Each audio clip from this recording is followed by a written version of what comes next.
My skill started when I was 9 years old watching Nipsey Russell. He rhymed every response to everything they asked him. There's one sure way to know. Kids used to ask where they came from. Now they'll tell you where you can go. I was amazed, and I was like, I can do that. Rapealo. By the age of 14, Roxanne became known citywide as one of the fiercest MCs, and pretty soon, she would be catapulted into the national spotlight.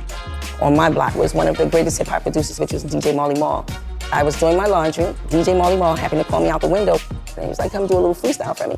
And I said, okay, but look, I only have a few minutes. So I went up to his house. He was like, you ever heard that song, Roxanne, Roxanne? I said, yeah. It was a song by a group called UTFO. UTFO's Roxanne, Roxanne. They were talking about some girl they wanted to talk to and she was stuck up. And DJ Marley Marl asked her to do what she did best, diss it. With a twist on my cheek and a twist on my wrist, I have all the guys up and down like this. Yeah, I am fly, and you must admit, but everybody knows I don't go for... Clutch my pearls. This girl is slapping 4 guys. This is nuts. Roxanne Shante became an overnight sensation, and the next year battled to be named the best rapper in the world. The battle for world supremacy at the age of 15 as the only female. I remember looking at the board, and the board had my name 12 times against 12 different male rappers. I said, oh, so everybody's just battling me all day. Like, you know, we're gonna try to eliminate her. It got down to me and the last person, and someone said, she's been getting 9s and 10s all day.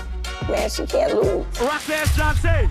Telling you something, get it together. The hat you wearing this ain't even leather. You wanna play games and you wanna get loose? Well, we all know who got the juice. Okay, that's it. That's it. I remember looking at the judges. Bambata, we got a 10. WizKid, we got a 10. One judge turned it over and it was a 4.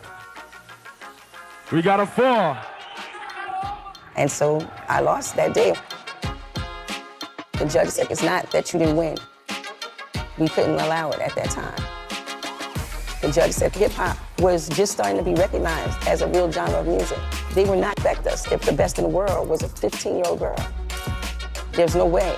Today, you need to have thick skin. Back in the 80s, oh, you needed to be a rhino, honey, because for one, you could be as good as any man and you still wasn't getting the level of respect that you deserved. You know, like now, everybody can come out and be the king of this, and you could be the king of that, and you could be the best this, and you could be the best that. But back in the days, it was only one way. It was only one king, one best, one top MC, that was it.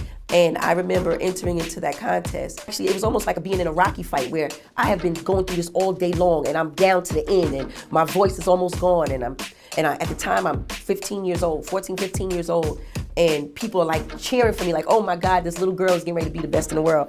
And I lost. And I think that day I lost some of my love for hip hop, some of my respect for hip hop.